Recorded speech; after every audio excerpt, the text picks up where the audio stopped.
A'udzu billahi minasyaitonir rajim. Bismillahirrahmanirrahim. Hayyukum bi tahiyatil Islam.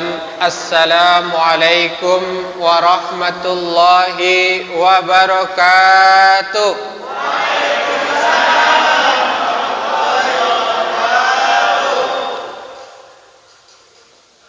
Alhamdulillah. Alhamdulillahi rabbil alamin. Alladzi bi ni'matihi tatimmus shalihat.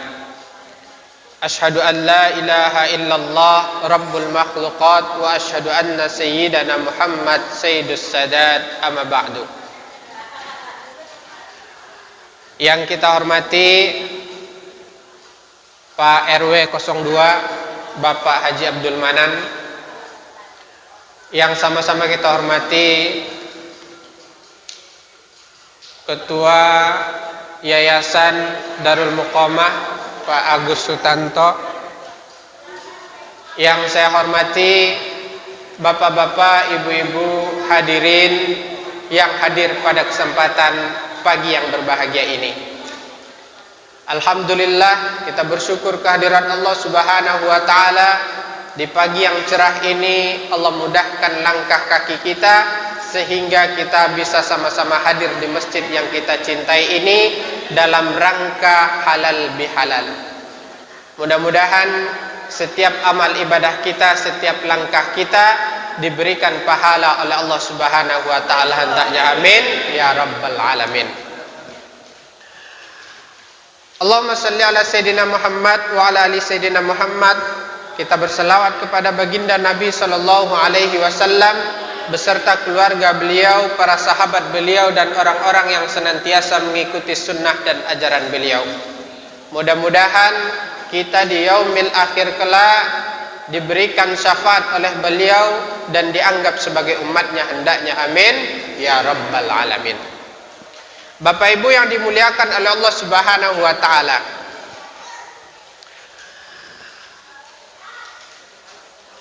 saya hari ini sangat bangga. Kenapa sangat bangga? Karena ini adalah jamaah yang paling ramai ketika saya hadir di Darul Muqamah. Ini sebuah prestasi yang harus terus kita tingkatkan. Saya rasa ini bekas-bekas dari berkah Ramadan kemarin ini. Jadi Bu, orang kalau Ramadan itu berlalu cuman ada dua saja. Yang pertama, dia semakin istiqomah. Yang kedua, dia acuh tak acuh. Kita mau yang mana? Jadi Syawal itu, sekarang kita berada di tanggal 11 Syawal. Syawal itu bahasa Arab Bu, artinya meningkat. Jadi harusnya bulan Syawal itu meningkat, semuanya meningkat. Ibadah kita meningkat, sholat jamaah kita meningkat, bacaan Al-Quran kita meningkat, silaturahmi kita meningkat. Harusnya. Kalau nggak meningkat, berarti ada yang salah. Berarti ada yang salah dengan bulan Ramadan kita kemarin. Saya ingat perkataan dari Imam Ibnu Rajab Al-Hambali di dalam kitabnya Lataiful Ma'arif. Kata beliau begini, inna min sawabil hasanah hasanah ba'daha, wa inna min jaza'is sayyi'ah sayyi'ah ba'daha. Kata beliau, tanda dari suatu amalan itu diterima oleh Allah adalah ketika setelah melakukan sebuah kebaikan, seseorang melakukan kebaikan berikutnya. Itu tanda ibadahnya diterima. Tanda dari buruknya suatu amalan, balasan dari sebuah keburukan juga begitu. Kalau keburukan itu diikuti oleh keburukan-keburukan berikutnya. Maka karena itu, kalau kita ingin tahu nih Pak, amalan kita di bulan Ramadan kemarin itu diterima oleh Allah atau tidak, lihat amalan kita di bulan ini. Itu tandanya. Jadi kalau kita ingin tahu bahwa amal ibadah Ramadan kita kemarin sukses, lihat hari ini. Kalau seandainya kita tetap ke masjid 5 waktu, enggak Ramadan saja. Kalau Ramadan ke masjid 5 waktu itu biasa Pak. Tapi kalau selesai Ramadan tetap 5 waktu ke masjid, baru tuh berarti Ramadan kemarin sholatnya 5 waktu ke masjid diterima oleh Allah. Kalau seandainya pas Ramadan kemarin dia rajin sholat tahajud, rajin sholat tarawih, selesai bulan Ramadan tetap tahajud, itu baru tuh tahajudnya kemarin diterima. Kalau pas Ramadan tuh semangatnya luar biasa, tapi kalau selesai Ramadan sudah tidak semangat lagi, nggak mau tahajud lagi, kata Rasulullah Shallallahu Alaihi Wasallam, wabala syaitanu fi uzunihi, udah dikencingi telinganya itu oleh setan.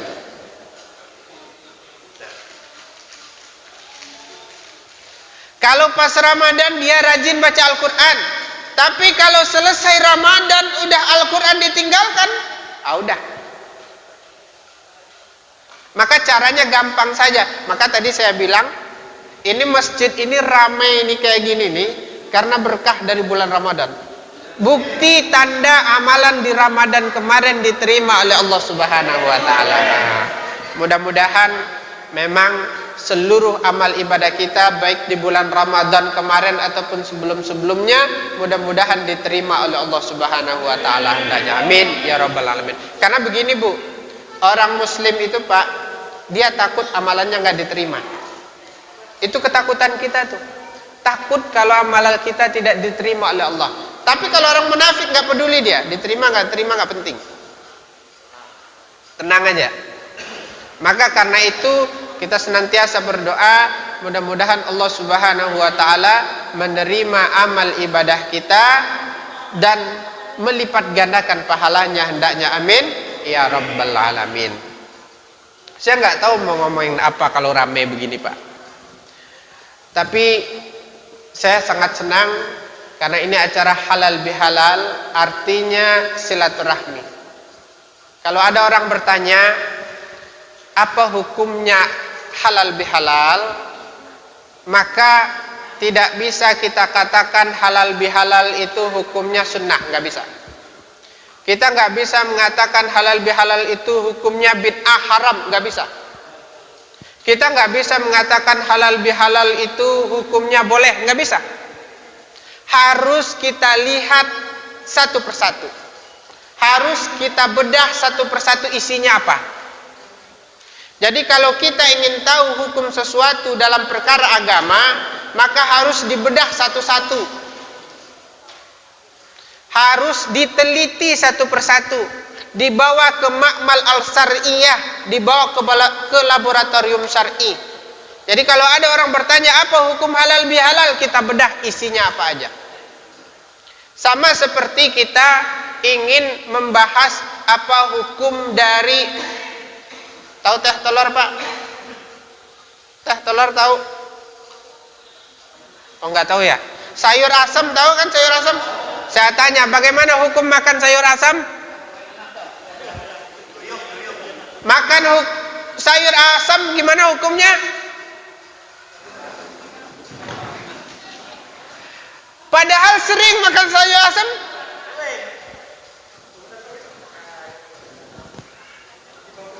Makan sayur asam sering, tapi hukum makan sayur asam nggak yakin.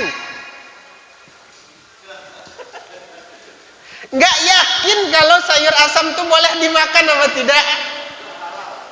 Halal apa tidak? Dari mana kita tahu halalnya? Dari mana kita tahu halalnya? Dari bahannya. Nah, kita cek satu persatu isinya apa? Apa isi dari sayur asam? Jagung. Jagung. Makan jagung gimana? Boleh, halal. Apalagi isinya? Kacang boleh, kelincong, oh boleh. Nangka. Terus apa lagi isinya? Pepaya. Terus apa lagi? Jengkol. Apa lagi? Air isinya. Kalau diteliti satu persatu, apa hukum dari semua itu? Boleh dimakan? Boleh. Jadi hukum sayur asam? Halal. Padahal Rasulullah nggak pernah makan sayur asam. Nah. Jadi kalau kita ingin bahas hukum sesuatu, maka diteliti isinya satu persatu apa saja. Itu yang poin penting. Jadi nggak bisa langsung ini haram, ini halal, ini boleh, ini sunnah, nggak bisa. Itu berlaku juga untuk apapun yang baru yang kita temukan. Segampang itu untuk menentukan sebuah hukum. Nggak ada dalam Al-Quran, nggak ada dalam hadis soalnya sayur asem. Sama seperti halal bihalal. Halal bihalal ini nggak pernah ada pada zaman Rasulullah. Nggak pernah ada di Arab. Adanya di Indonesia saja. Tapi kalau pengen tahu bagaimana hukum halal bihalal, cek isinya apa saja. Isinya apa saja. Pertama, iktikaf di masjid, karena acara di masjid nih. Kedua, silaturahmi, ngobrol-ngobrol, ngumpul-ngumpul. Apa hukum iktikaf? Sunnah.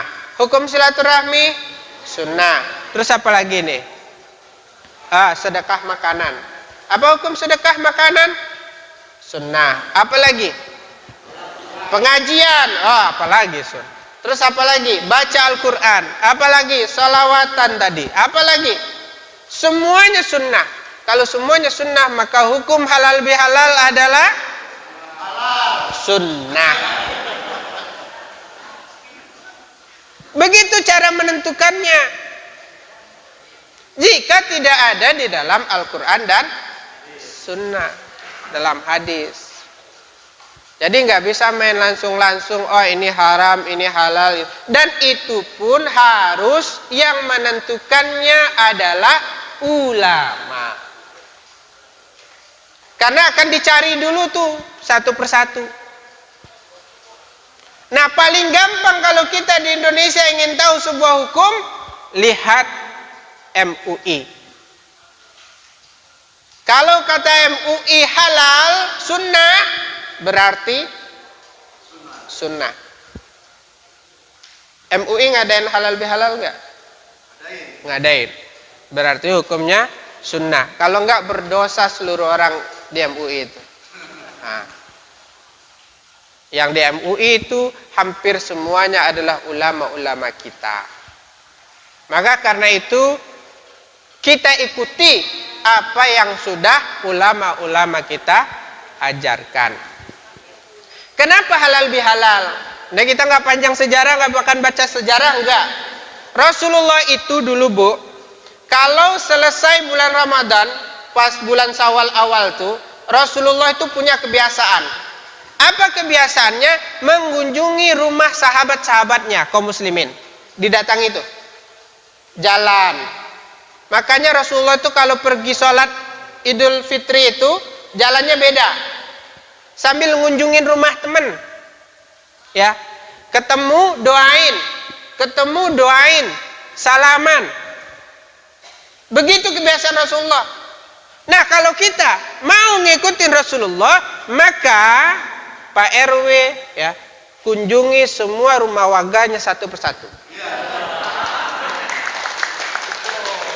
Saya ada salah nih setahun ini nih, mohon maaf ya. Nah, ya kan? Satu, datang lagi satu lagi, datang lagi satu lagi, datang lagi satu lagi, semua. Punya salah loh. Pasti punya salah.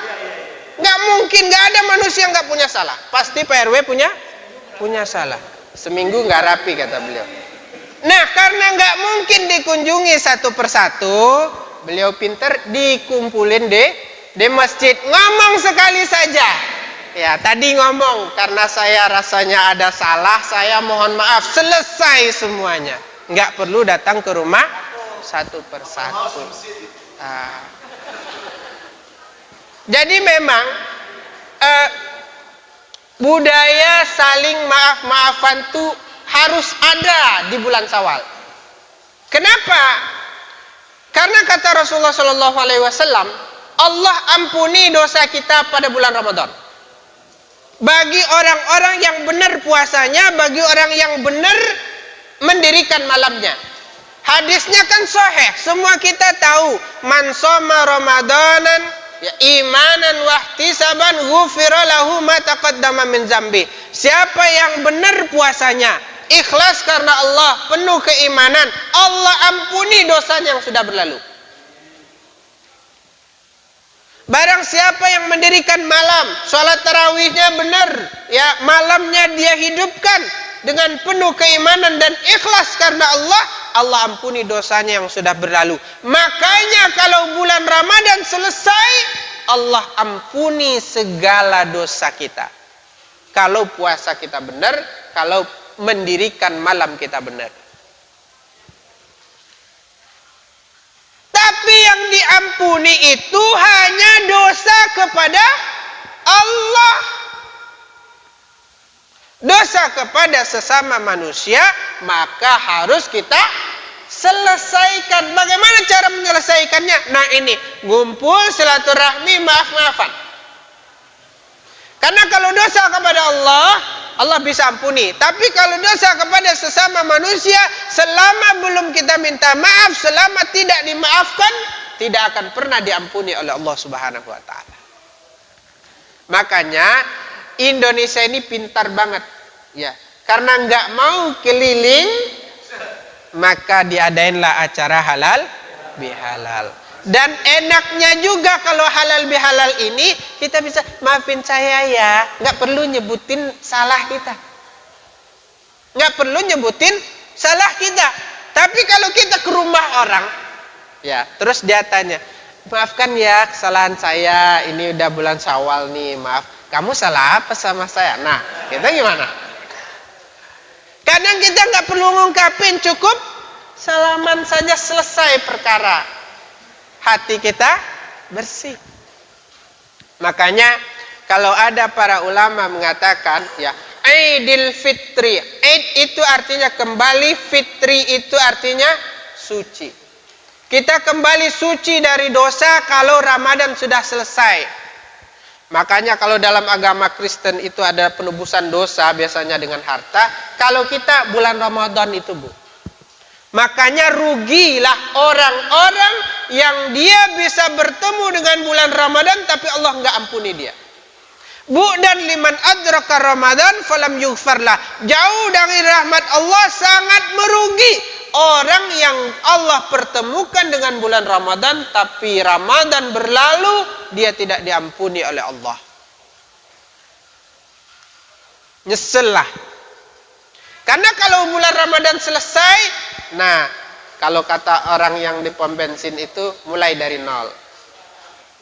Mulai lagi dari nol, Bu. Tapi syaratnya tadi, ikhlas, puasanya benar, ibadahnya benar. Dan bagaimana puasanya, ibadahnya benar itu, lihat kalau Ramadan sudah selesai. Lihat di bulan Syawal ini. Lihat sholat jamaahnya ke masjid. Tahu nggak kita? Kita ngaku cinta sama Allah? Tahu ngaku cinta sama Allah? Cinta nggak sama Allah? Oke. Kalau cinta sama Allah, kita pasti ingin melakukan apapun yang disukai oleh Allah.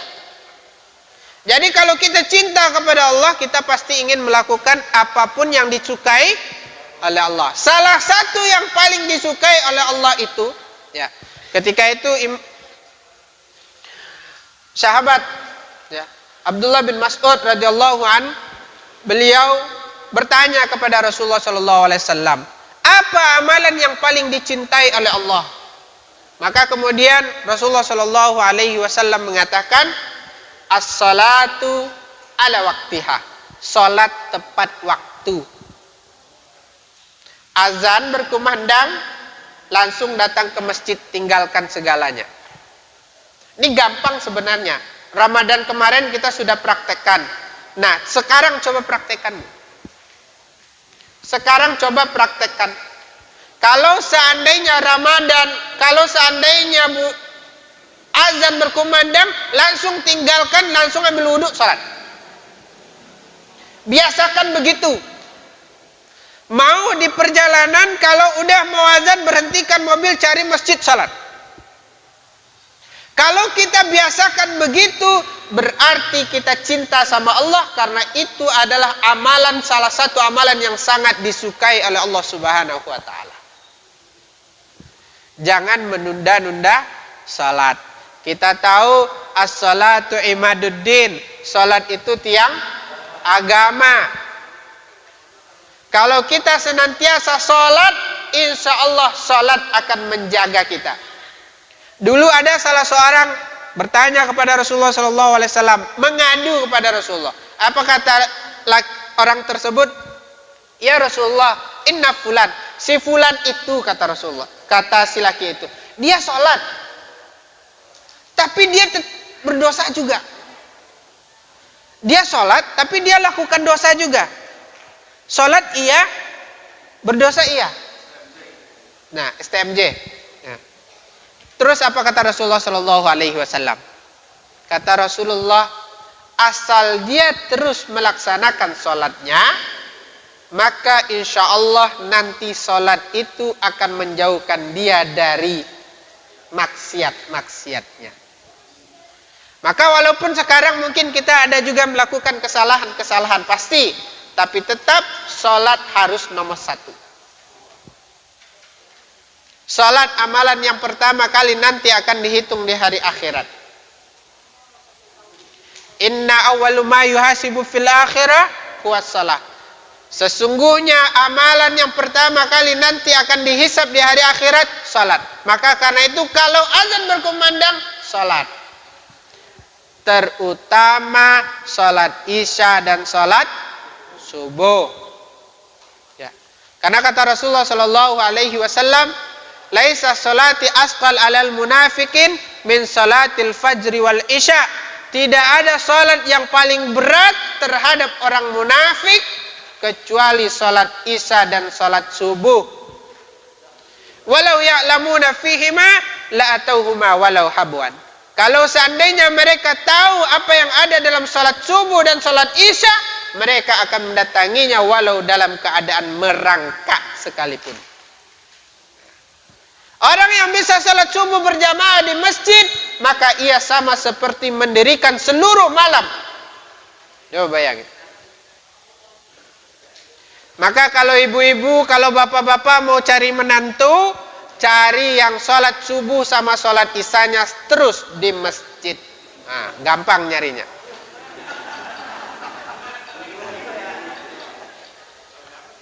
Kalau itu susah Pak, susah.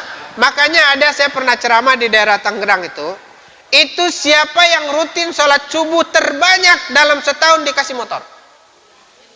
Tapi sholat subuh. Nah, itu ada hadiahnya, dipampang tuh di depan masjid. Ya. Artinya apa? Ya, yuk kalau kita memang ngakulah ya, mudah-mudahan memang amal kita diterima oleh Allah di bulan Ramadan kemarin, sholat kita jaga lagi nih. Jangan sampai sholat kita tidak kita jaga. Laki-laki usahakan sholat di masjid. Laki-laki usahakan sholat di masjid. Nah, jangan pas Ramadan kemarin sholat rame. Kalau Ramadan udah selesai, itu tinggal 2, 3, 4 orang saja yang calon-calon mati besok. Nah. Kalau rame sendalnya. Kalau rame alhamdulillah. Terus tingkatkan. Ya. Tapi kalau enggak, yuk sholat. Kan saya pernah bilang, dulu ada seorang laki-laki buta datang kepada Rasulullah SAW. Rasulullah, saya kalau enggak sholat ke masjid gimana? Kata laki-laki buta itu. Apa kata Rasulullah? Enggak apa-apa. Kamu enggak sholat ke masjid enggak apa-apa. Saya enggak ada yang nuntun Rasulullah. Enggak ada yang nuntun saya. Saya kan buta, nuntun nggak ada. Kata Rasulullah, ya udah nggak apa-apa kamu nggak sholat ke masjid. Pas laki-laki ini udah mau balik, ditanya sama Rasulullah, hal tasma'un nida, apakah kamu dengar azan? Apa kata laki-laki itu? Dengar. Fajibu, maka jawab azan itu. Nggak ada istilah. Kalau kamu dengar azan, kamu wajib sholat ke masjid. Yang buta saja sholat ke masjid, apalagi yang nggak buta, apalagi yang normal kayak kita. Maka usahakan laki-laki sholat ke masjid. Biar masjid kita rame, biar pengajian kita rame. Saya yakin ya, ini kalau udah rame kayak begini nih, nanti pas kajian subuh dimulai nih, mudah-mudahan seramai ini. Karena semakin kita terus berusaha meningkatkan istiqamah kita, semakin kita berusaha meningkatkan diri kita kepada Allah Subhanahu wa taala, semakin berasa nikmatnya. Jadi nikmat ibadah itu bisa kita dapatkan, bisa kita rasakan ketika kita bermujahadah untuk mendapatkannya. Jadi dia nggak bisa datang sendiri. Ada orang yang dia kalau sholat ke masjid itu nikmat banget bagi dia. Ada orang yang dia sholat ke masjid itu hanya karena dia sebagai pengurus di masjid. Ada yang sholat ke masjid itu hanya karena takut nggak enak sama tetangga. Tapi yang paling benar itu karena nikmat. Nah, bagaimana rasanya nikmat itu bisa kita dapatkan? Itu harus kita usahakan. Bagaimana cara mendapatkannya? Bagaimana supaya bisa nikmat itu bisa kita rasakan? Istiqomah aja dulu. Usahain. Niatkan dalam hati kita, tekad kita akan senantiasa berusaha untuk istiqomah. Karena kata Rasulullah sallallahu alaihi wasallam, ya, khairul amali adwamuha wa in qilla. Sebaik-baik amalan adalah yang paling senantiasa dilakukan, yang istiqamah walaupun sedikit. Maka karena itu kita senantiasa usahakan istiqamah, mujahadahlah, tingkatkan mujahadah kita. Mudah-mudahan kita bisa senantiasa istiqamah dan bisa merasakan nikmatnya ibadah. Tapi kalau seandainya kalau Ramadan udah berlalu, kita masuk kelompok orang-orang yang tak peduli sama sekali. Kalau Ramadan udah pergi, udah nggak sholat ke masjid lagi, udah jarang ke masjid lagi, udah nggak baca Al-Quran lagi, udah nggak sholat malam lagi, ya, udah balik lagi ke dosa-dosa lama kita. Padahal inna sam'a wal absara wal fuad kullun ulaika kana anhu mas'ula. Sesungguhnya pendengaran kita, penglihatan kita, bahkan hati kita nanti akan kita pertanggungjawabkan di hadapan Allah Subhanahu wa taala. Kalau kita sudah balik lagi ke dosa-dosa yang lama, maka introspeksi diri. Muhasabahlah. Setiap kita itu pasti berdosa. Tapi sebaik-baik orang yang berdosa adalah orang yang bertobat kepada Tuhannya. Maka karena itu, jika kita merasakan seperti itu, malas sholat jamaah ke masjid kalau Ramadan sudah selesai, maka introspeksi diri, kemudian mujahadah. Tingkatkan semangat kita. Tingkatkan pengajian kita. Berarti banyak yang salah dengan diri kita. Jadi nikmat ibadah itu nggak akan kita rasakan kalau hati kita masih kotor. Sama seperti air dalam botol. Kalau botolnya kotor, air yang bersih yang dimasukkan ke dalamnya tidak akan enak untuk diminum. Karena gelasnya kotor. Botolnya kotor. Tapi kalau botolnya, gelasnya bersih, air yang dimasukkan itu akan berasa nikmatnya. Maka karena itu bersihkan hati kita. Ada yang salah dengan diri kita, sehingga kita tidak bisa merasakan nikmatnya ibadah. Tidak bisa merasakan nikmatnya baca Al-Quran. Tidak bisa merasakan nikmatnya sholat. Tidak bisa merasakan nikmatnya menjaga diri dari apa yang dilarang oleh Allah. Maka karena itu, Syawal ini adalah bulan kita taubat, sekaligus bulan kita meningkatkan ibadah kita. Ya. Setiap orang tentu mengharapkan hidayah dari Allah Subhanahu wa taala. Tapi hidayah kadang datangnya entah dari mana, kita nggak tahu.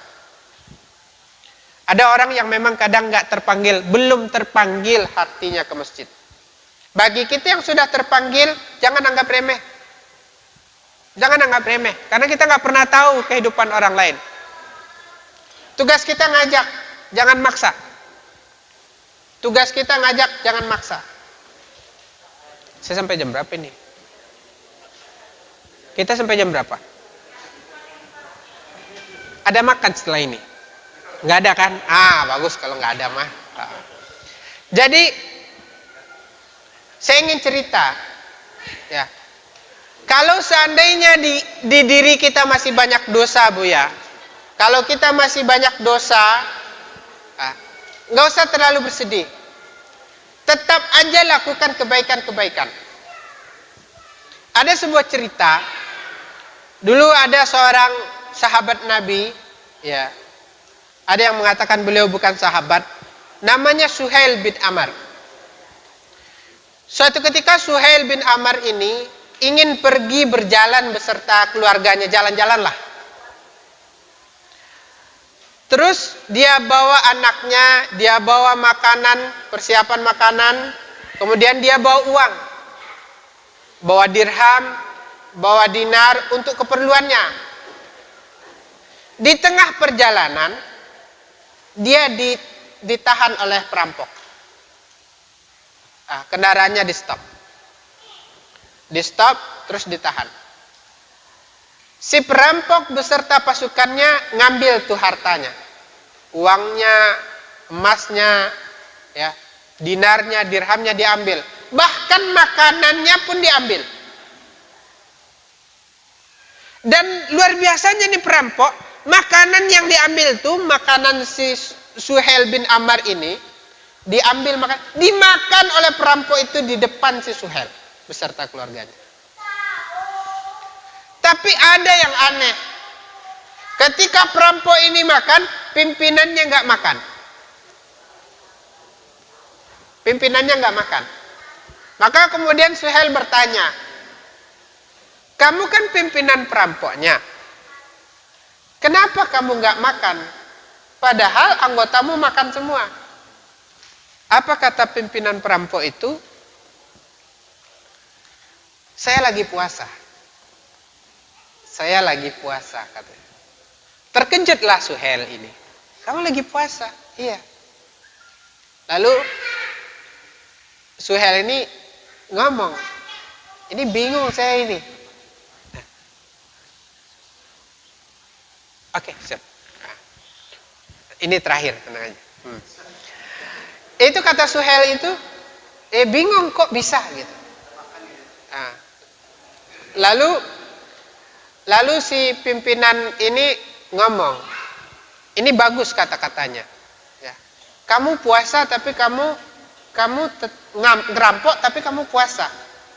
Lalu di kata pimpinan itu kepada Suhail, inni taraktu baban baini wa bainallah asa an adkhalahu minhu. Kata ketua perampoknya itu, aku meninggalkan suatu pintu di antaraku dan Allah yang mudah-mudahan nanti, ya, yang mudah-mudahan nanti suatu saat aku bisa masuk darinya. Benar. Ketika ibadah haji tahun berikutnya, Suhail ini bertemu dengan pimpinan perampok itu yang lagi haji. Dapat hidayah. Apa pelajaran yang kita ambil dari sini? Walaupun kita pernah melakukan dosa, atau sekarang masih melakukan dosa, belum benar-benar pengen taubat lah, masih setengah-setengah. Ya, masih setengah-setengah nih. Belum benar-benar terpanggil lah dapat hidayah. Ya. Walaupun kita begitu gitu, tapi tetaplah melakukan ibadah. Jangan sampai karena kita melakukan dosa, terus sudah nggak mau sholat sama sekali. udah nggak mau puasa sama sekali. Jangan sampai. Jangan, saya kan nggak pakai jilbab nih, udahlah saya nggak usah sholat. Jangan. Walaupun kita nggak nutup aurat, sholat tetap. Tapi lebih bagus lagi kalau kita sholat, tapi juga tetap nutup aurat. Jadi kita benar-benar lah, ya artinya walaupun kita nggak bisa secara menyeluruh, setidaknya setengah-setengahnya jangan ditinggalkan. Ya. Jangan, istilahnya beginilah, walaupun kita nggak bisa setiap minggu ke masjid, setiap hari ke masjid nggak bisa, nggak apa-apa. Tapi usahakanlah paling tidak sekali seminggu, atau 2 kali seminggu, atau 3 kali seminggu gitu. Kita masih mencuri nih, masih ngambil hak orang, masih ngomongin orang nih, nggak apa-apa. Tapi kita tetap puasa sunnah, kita tetap sholat jamaah ke masjid, itu nggak apa-apa. Tapi lebih bagus lagi kalau kita benar-benar full dapat hidayah. Tapi itu memang kadang butuh proses. Dan kita yang sudah ada di masjid, kita merangkul, jangan memukul. Jangan gara-gara kamu masih begitu-begitu aja, kamu gak usah. Jangan dipatahkan. Tetap kasih semangat. Hadirin yang dimuliakan oleh Allah Subhanahu wa taala. Terakhir, kalau kita seandainya dulu enak, puasa itu enak. Bagi orang yang merasakan nikmatnya, tapi rasa itu memang gak bisa diungkapkan, Bu. Kalau ada orang bertanya, bagaimana nikmat rasanya puasa, itu gak bisa diungkapin. Tapi saya rasa kalau saya merasakan puasa itu sangat nikmat. Karena kita sudah biasa puasa, maka Syawal ini mari kita benar-benar gunakan sebaik-baiknya. Sering puasa sunnah, Senin Kamis. Paling tidak puasa Syawal jangan sampai lupa. Sekarang sudah hari ke-11. Ada yang 10, ada yang 11. Nah, karena itu jangan sampai lupa. Man shoma Ramadan summa atbi'ahu sittan minas Syawal faka'annama kasiyamud dahr. Barang siapa yang puasa bulan Ramadan penuh, kemudian diikuti dengan 6 hari di bulan Syawal, maka dia seolah-olah sudah berpuasa selama setahun penuh. Maka karena itu jangan sia-siakan kesempatan itu selama Allah masih kasih kita umur. Karena kita nggak tahu ya Pak ya, tahun depan masih bisa puasa Syawal apa tidak. Kita nggak pernah tahu tahun depan bisa ketemu Ramadan apa tidak.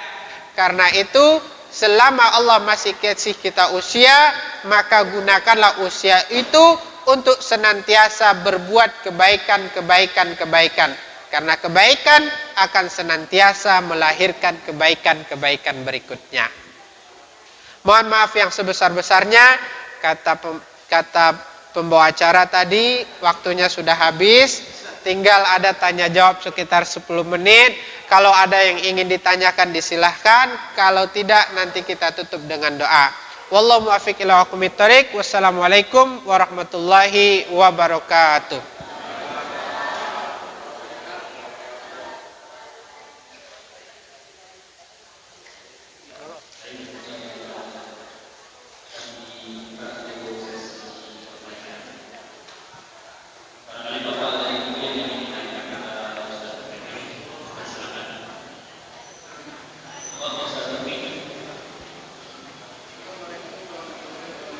Waalaikumsalam warahmatullahi wabarakatuh.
Baik.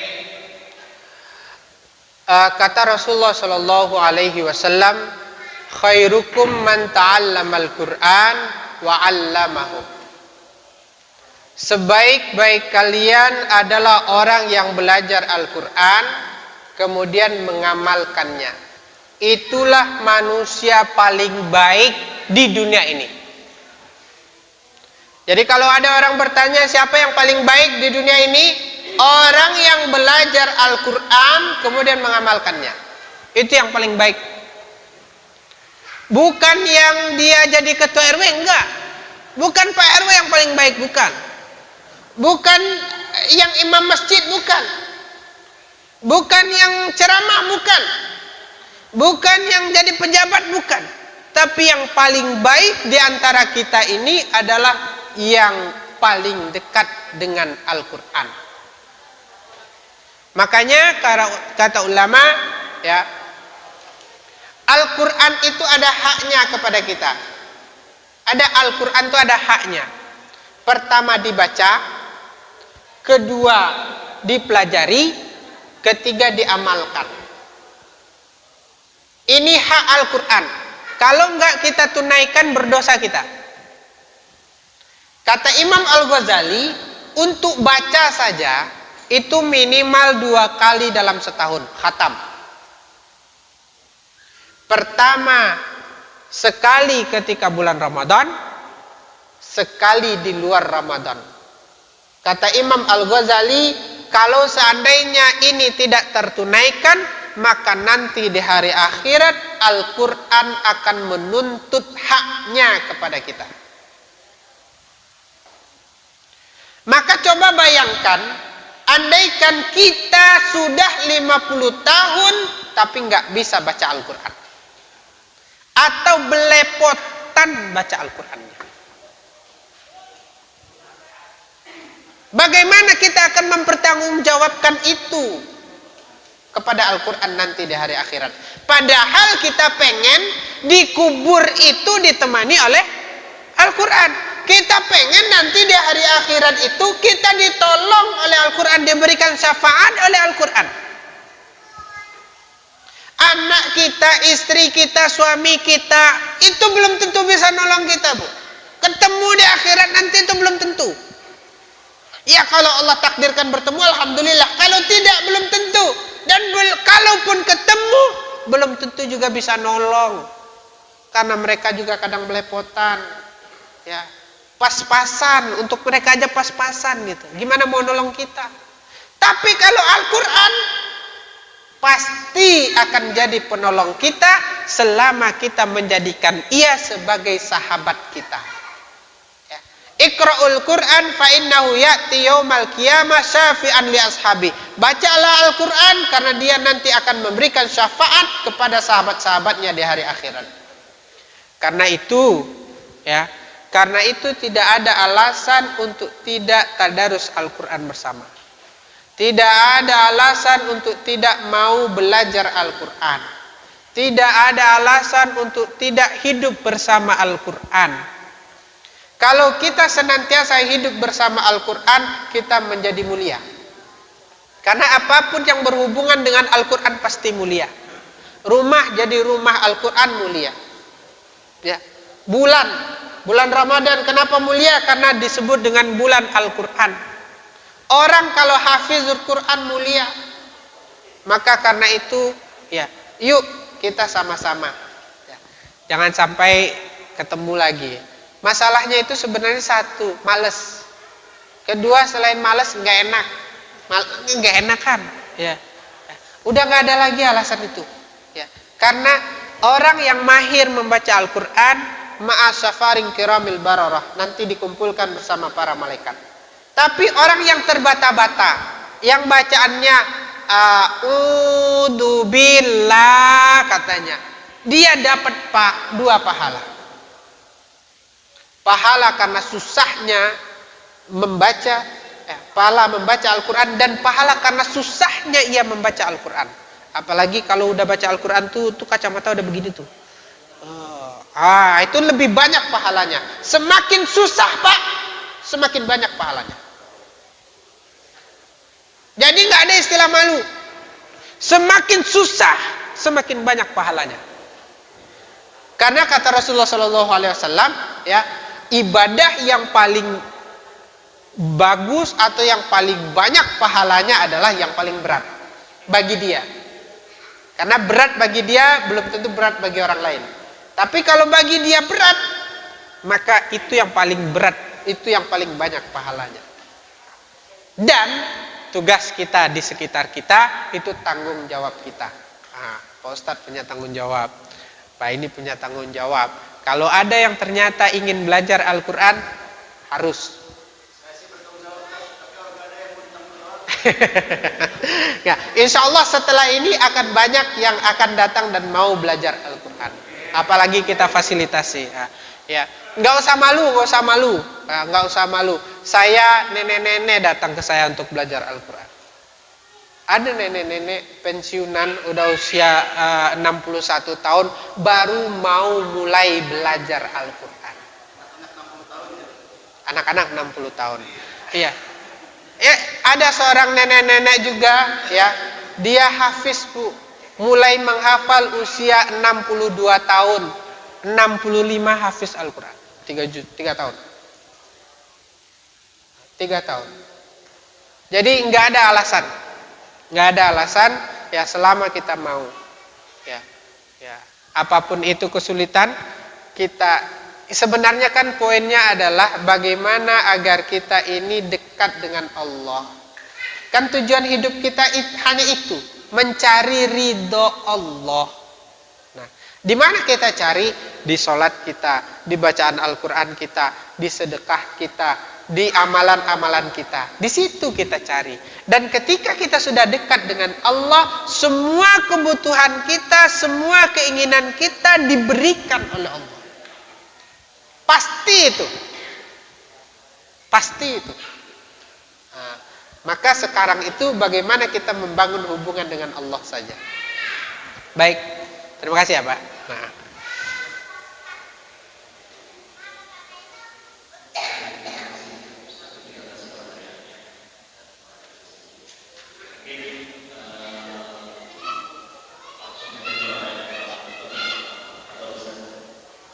Baik. Terakhir, mari kita sama-sama menengadahkan tangan kita.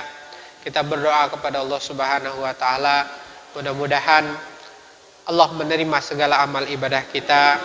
Allah terima taubat kita. Kita ini adalah hamba-hamba Allah yang banyak dosa. Dan mudah-mudahan Allah ampuni kita. Allah kumpulkan kita bersama orang-orang yang disayang, yang kita sayangi di dalam surganya Allah. Dan mudah-mudahan Allah istiqomahkan kita dalam agama ini. Dan mudah-mudahan Allah bersihkan hati kita. Dan kita bisa merasakan nikmatnya ibadah hendaknya. Amin ya rabbal alamin. Ala hadhihi niyya wa ala kulli niyatin salihah wa ila hadratin nabil mustafa sallallahu alaihi wasallam. Wa ala alihi wa azwajihi wa dzurriyyatihi sa'ilillahi lahum minal fatihah. A'udzu billahi minasyaitonir rajim. Bismillahirrahmanirrahim. Alhamdulillahi rabbil alamin arrahmanir rahim maliki yaumiddin iyyaka na'budu wa iyyaka nasta'in ihdinas siratal mustaqim siratal ladzina an'amta 'alaihim ghairil maghdubi 'alaihim waladdallin amin. Na'udzubillahi minasyaitonir rajim. Bismillahirrahmanirrahim. Alhamdulillahi rabbil alamin hamdan syakirin hamdan na'imin hamdan yuwafi ni'amahu wa yukafi'u mazidah. Allahumma lakal hamdu kama yanbaghi li jalali wajhikal karimi wa azimi sultanik. Allahumma salli wa sallim ala sayyidina Muhammadin al-fatih lima ughliqa al-khatimi lima sabaqa nasiril haqqi bil haqqi wal hadi ila siratim mustaqim wa ala alihi wa azwajihi wa dzurriyyatihi haqqa qadrihi wa miqdarihil azim. Allahumma ya Rahman irhamna ya Allah, irhamna ya Allah, irhamna ya Allah. Anta Rabbuna la ilaha illa anta khalaqtana wa nahnu ibaduka wa nahnu ala ahdika wa wa'dika mastata'na. Na'udzubika min syarri ma sana'na nabu'u laka bi ni'matika alaina wa nabu'u bi dzambina faghfir lana ya Allah fa innahu la yaghfiru dzunuba illa anta. Allahumma ighfir lana dzunubana wa dzunuba walidina warhamhum kama rabbawna shighara. Wa li jaddina wa li jaddatina wa li azwajina wa li qurabaina wa li jiranina ولمشايخنا ولمشايخنا ولمن حق علينا ولمن هدانا إلى الخير ولسائر المؤمنين والمؤمنات والمسلمين والمسلمات الأحياء منهم والأموات في البر والبحر آمين آمين يا الله يا رب العالمين. اللهم اغفر لأمة سيدنا محمد صلى الله عليه وسلم. اللهم الطف بأمة سيدنا محمد صلى الله عليه وسلم. اللهم تفضل على أمة سيدنا محمد صلى الله عليه وسلم. اللهم استر أمة سيدنا محمد صلى الله عليه وسلم. اللهم آت نفسي هداها والهمها رودها وتقواها. اللهم ربنا ظلمنا أنفسنا وإن لم تغفر لنا وترحمنا لنكونن من الخاسرين. اللهم يا غني يا حميد أغننا بحلالك عن حرامك وبطاعتك عن معصيتك وبفضلك عن من سواك. اللهم يا ربنا هب لنا من أزواجنا وذرياتنا قرة أعين واجعلنا للمتقين إماما. اللهم اجعلنا وأهلنا وذرياتنا يا الله من أهل الخير وأهل العلم وأهل التقوى وأهل الصلاة وأهل جنتك النعيم. ربنا آتنا في الدنيا حسنة وفي الآخرة حسنة وقنا عذاب النار. وصلى الله على سيدنا محمد وعلى آله وصحبه أجمعين. سبحان ربك رب العزة عما يصفون وسلام على المرسلين والحمد لله رب العالمين. Terlebih dan terkurang mohon maaf. Wallahu muwaffiq ila aqwamit thariq. Wassalamualaikum warahmatullahi wabarakatuh.